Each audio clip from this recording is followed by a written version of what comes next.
Hello hello guys, very warm welcome to all of you. তো আজকে আমরা দশম শ্রেণীর গণিতের যে অনুপাত সমানুপাতের চ্যাপ্টারটি রয়েছে, এই চ্যাপ্টারের প্রথম এক্সারসাইজের কিছু গুরুত্বপূর্ণ প্রশ্ন আজকে আমরা দেখে নেব। কেমন? এই এক্সারসাইজের যে সমস্ত প্রশ্ন রয়েছে সেগুলো অলরেডি আপলোড করা আছে ভিডিও তার, তো সেটা তুমি প্লেলিস্ট চেক করে নাও চ্যানেলে গিয়ে, অথবা এই ভিডিও ডিসক্রিপশন বক্সে আমি লিঙ্ক দিয়ে দেবো, সেখান থেকে দেখে নাও। এখন আমি এই এক্সারসাইজের যে ইম্পর্টেন্ট প্রশ্নগুলো, যেই টপিকগুলো আমাদেরকে জানতে হবে সেগুলো আমি ক্লিয়ার করবো। কেমন? তো দেখো, প্রথমে আমাদেরকে জানতে হবে সাম্যানুপাত। যে প্রথম প্রশ্নের মধ্যেই সাম্যানুপাত, লঘু অনুপাত, গুরু অনুপাত কাকে বলে? অনুপাত মানে কি, যে কোনো আমাদের এভাবে আমরা কোনো নাম্বারকে লিখতে পারি a/b এর ফর্মে, যেমন 5/7 বা 7/5 বা 7/7, এরকমভাবে লিখতে পারি। তো এখানে যদি উপরেরটাকে আমরা এ বলছি, নিচেরটাকে আমরা বি বলছি সাপোজ, তো যদি এ গ্রেটার দেন বি হয়, মানে উপরেরটা যদি বড় হয় নিচেরটা যদি ছোট হয়, তখন তাহলে আমরা তাকে বলবো কি অনুপাত? গুরু অনুপাত। উপরেরটা বড় হলে নিচেরটা ছোট হলে, মানে এটা এ গ্রেটার দেন বি, তখন তাকে আমরা কি বলবো? গুরু অনুপাত। আর তার উল্টো হলে তাকে আমরা কি বলবো? লঘু অনুপাত। যেমন এটা বি গ্রেটার দেন এ, মানে উপরেরটা ছোট, বা এভাবে লিখতে পারি এ লেস দেন বি, উপরেরটা ছোট নিচেরটা বড়, তখন তাকে আমরা কি বলবো? লঘু অনুপাত।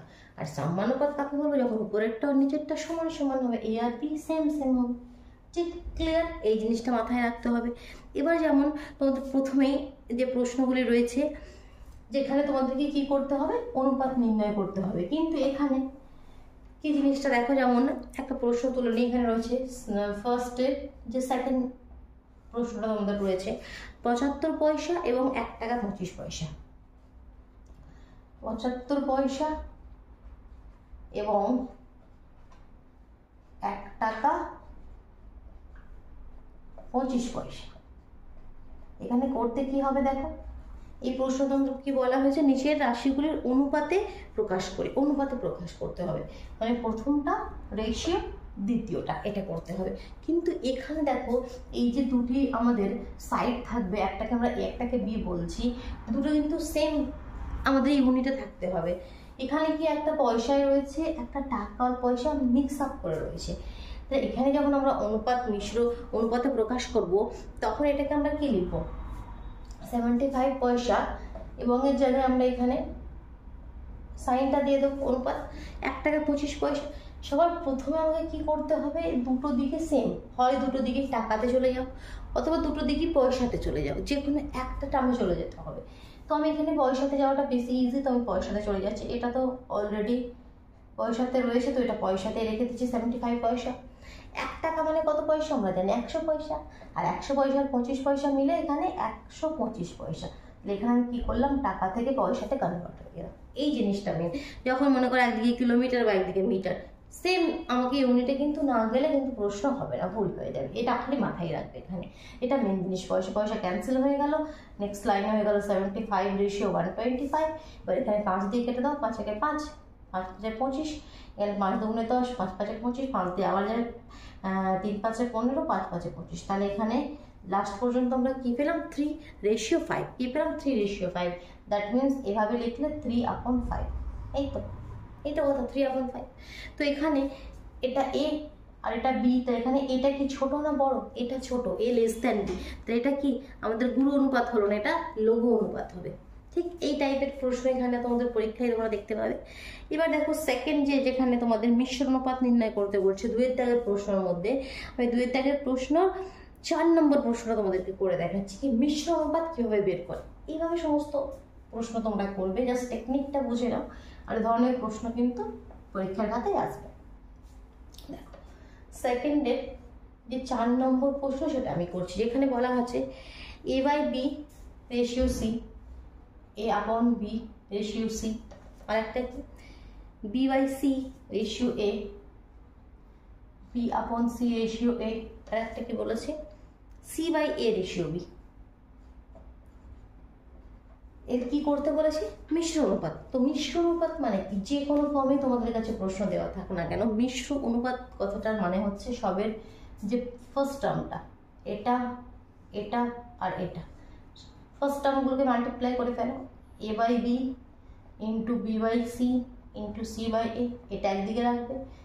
রেশিও যে সেকেন্ড টার্মটা সেগুলো মাল্টিপ্লাইয়ের ফর্মে আরেকদিকে থাকবে, বাস এটাই মিশ্র, মানে কি মিক্স করে দাও, মানে কি মিক্স করে দাও। এখানে দেখো সব কেটে যাবে, B B A C C কেটে গেলে অনলি আমাদের এখানে পাচ্ছি 1 আর এদিকে পাচ্ছি ABC, তাহলে 1 রেশিও ABC, এটা আমরা মিশ্র অনুপাতে প্রকাশ করে দেব। মিশ্র অনুপাতে প্রকাশ করার টেকনিকটা বোঝা গেল। এরকম সিমিলারলি তোমাদের যে তারপরে 6 নম্বর প্রশ্নটি রয়েছে সেখানে একটু কি কথা বলছে দেখো। একটা প্রশ্ন দিয়ে তোমাকে বলা হচ্ছে অনুপাতগুলির ব্যস্ত অনুপাতগুলির যৌগিক অনুপাত নির্ণয় করো। যৌগিক ব্যস্ত অনুপাত, ব্যস্ত অনুপাত মানে কি, ব্যস্ত কথাটার মানে কি সেটা একটু ক্লিয়ার করে দিই। এখানে যে নতুন নতুন টার্মগুলো তোমরা পাবে, যেমন গুরু অনুপাত, লঘু অনুপাত, সাম্যানুপাত, ব্যস্ত অনুপাত, মিশ্র অনুপাত, সমস্ত যে আমাদের টার্মগুলো আমরা পাচ্ছি তার মিনিংগুলো ক্লিয়ার থাকতে হবে। ব্যস্ত অনুপাত মানে কি, প্রশ্নটা কি দেওয়া আছে সেটা একটু লিখে নিই। X square ratio y Z upon x, একটা রয়েছে x square ratio y Z upon x, একটা কি রয়েছে y square ratio z x upon y, y square ratio z x upon y, আর z square ratio y x upon z, z square ratio y x upon z. তো বলছে ব্যস্ত অনুপাতগুলো, যৌগিক অনুপাতগুলো, যে ব্যস্ত অনুপাত মানে কি, ব্যস্ত মানে উল্টো, এর ব্যস্ত অনুপাত কি হয়ে যাবে, এর ব্যস্ত অনুপাত হয়ে যাবে Y Z upon x ratio X square, আর কিছু নয়। এ বাই বি হয়ে যাবে বি বাই এ, জাস্ট উল্টে যাবে, আর কিছু নয়। এটাই হচ্ছে আমাদের ব্যস্ত অনুপাত। তো ফার্স্ট টার্মটা লাস্টে চলে যাবে, আর যেটা লাস্ট টার্ম সেটা ফার্স্টে চলে আসবে। সিমিলারলি এটার ব্যস্ত অনুপাত কি, Z x upon Y, Z x upon Y ratio Y square, আর এর ব্যস্ত অনুপাত হচ্ছে Y x upon Z ratio Z square, এই ব্যস্ত অনুপাত। এবার এর মিশ্র অনুপাত আমরা কীভাবে বের করি, যেভাবে আমাদের প্রসেস এভাবেই আমরা করে দেবো। ফার্স্ট টার্মগুলোকে multiply, Y Z upon X into Z x upon Y into Y x upon Z ratio X square into Y square into Z square. এখানে কিছু কাটছে, একটা এক্স একটা ওয়াই একটা জেড কাটছে, থাকছে কি একটা এক্স ওয়াই জেড, একটা এক্স ওয়াই জেড এদিকে থাকছে, এদিকে X square Y square Z square. তাহলে এখান থেকে আরও এক্স ওয়াই জেড আমরা সরিয়ে দিতে পারি, মানে এদিকে শুধু 1 থাকবে আর এদিকে শুধু এক্স ওয়াই জেড। এটা আমাদের final answer, 1 ratio x Y z. Clear? এ ধরনের প্রশ্ন কিন্তু আমাদের জানতে হবে। এবার দেখো যে 4-এর দাগের যে প্রশ্নগুলো রয়েছে, এ ধরনের এ রেশিও ডি নির্ণয় করো বা এ রেশিও বি রেশিও সি নির্ণয় করো, তো এইভাবে প্রশ্ন আমাদের কিন্তু আসতে পারে। তো 4-এর দাগের 4-এর কোয়েশ্চেনটি আমি তোমাদেরকে করে দেখাই। ঠিক আছে, বাকি যে প্রশ্নগুলো তোমরা সমস্ত প্রশ্নের অ্যান্সার পেয়ে যাবে, বললাম যে সমস্ত চ্যাপ্টারের সমস্ত এক্সারসাইজ অলরেডি আপলোড করা আছে, সমস্ত ভিডিও চ্যানেলে যাবে, প্লেলিস্ট চেক করবে, 10ম শ্রেণীর গণিতের প্লেলিস্ট, সেখানে পেয়ে যাবে। ঠিক আছে, এখানে আমি কি ইম্পর্টেন্ট প্রশ্নগুলো একটু আলোচনা করছি। তো এখানে 4-এর প্রশ্নটা কি বলেছে দেখো, লিখে নিই। এক্স রেশিও ওয়াই বলছে 2:3, আমাদেরকে গিভেন আছে কন্ডিশন, এক্স রেশিও ওয়াই 2:3, এটা আমাকে দিয়ে দিয়েছে। আর কি দিয়েছে, ওয়াই রেশিও জেড 4:7, আর দিয়েছে ওয়াই রেশিও জেড হচ্ছে 4:7, দিয়ে তোমাকে বলা হচ্ছে X ratio Y ratio Z নির্ণয় করো। X ratio Y ratio Z নির্ণয়, কীভাবে নির্ণয় করবে? তো দেখো এক্স রেশিও ওয়াই কথাটার মানে কি, এক্স আপন ওয়াই সেটা হচ্ছে 2/3, আর ওয়াই রেশিও জেড মানে কি, ওয়াই আপন জেড সেটা হচ্ছে 4/7।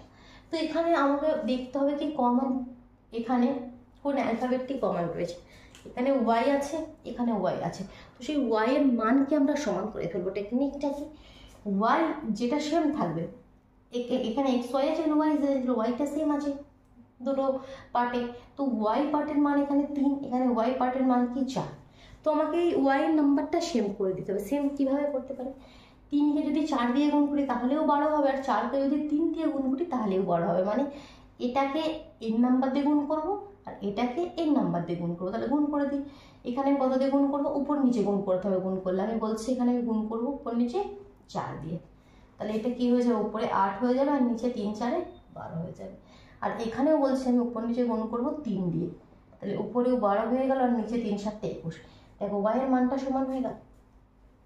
ওয়াইয়ের মানটা সমান করার পর জাস্ট আমরা লিখে দেবো X ratio Y ratio Z কত হয়ে যাবে, এক্স এর ভ্যালু 8, ওয়াই এর 12 আর জেড এর 21, 8:12:21। ক্লিয়ার? কীভাবে করলাম, খুব কিন্তু এগুলো লজিকগুলো জানতে হবে, এ ধরনের প্রশ্ন কিন্তু বারবার আসবে। এবার দেখো 5-এর দাগে যে প্রশ্নগুলো রয়েছে তোমাদের বইয়ে, এইটা আবার একটু অন্য টাইপের প্রশ্ন। এ ধরনের প্রশ্নগুলো কিভাবে করবে তার একটু আইডিয়াটা দিয়ে দিই, ঠিক আছে? তো এটা মুছে দেওয়া, কোনো অসুবিধা হলে ভিডিও পজ করে নাও, পজ করে নিয়ে সুন্দরভাবে লিখে নাও এবং কমেন্ট বক্সে অবশ্যই জানাও কি কী অসুবিধা হচ্ছে সেটা অবশ্যই জানাও। 5-এর দাগের প্রশ্নে আমাকে দেওয়া আছে x/y হচ্ছে 3/4। x/y এর ভ্যালু আমাকে দেওয়া আছে 3/4, মানে 3/4। এবার কি চাইছে তোমাকে? চাইছে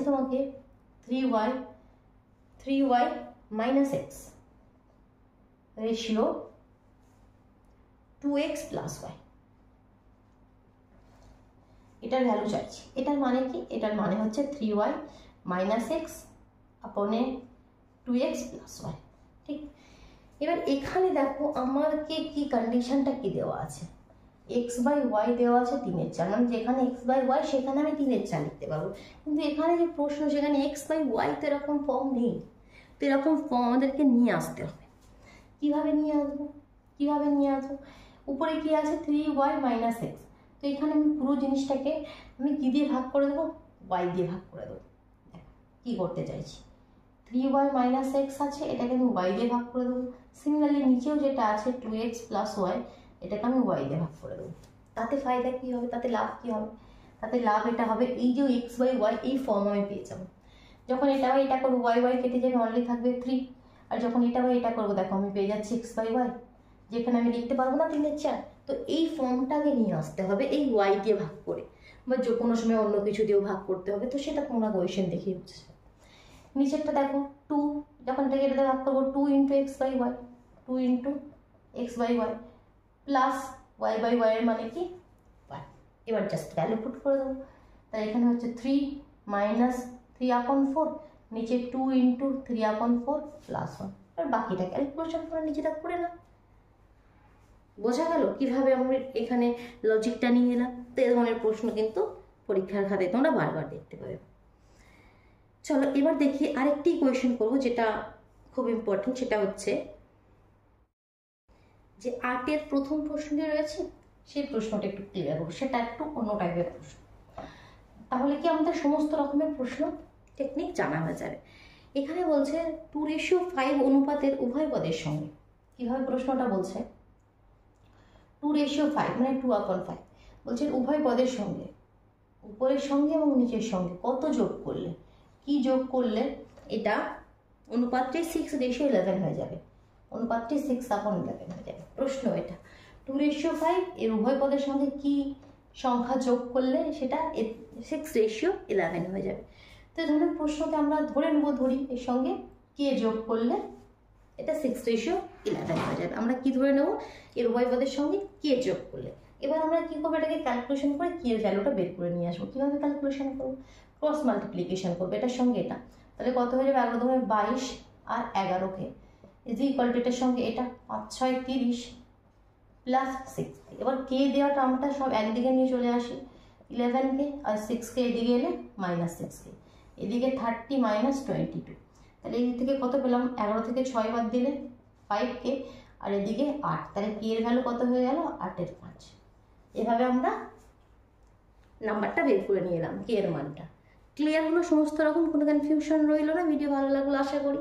তাহলে অবশ্যই ভিডিও লাইক করে দাও, নিজের বন্ধুদের মধ্যেও শেয়ার করে দাও। কেমন? আর চ্যানেলে নতুন হয়ে থাকলে চ্যানেলটি সাবস্ক্রাইব করে বেল আইকনটি প্রেস করে নাও, তবেই কিন্তু নোটিফিকেশনগুলো খুব তাড়াতাড়ি তোমরা পেয়ে যাবে।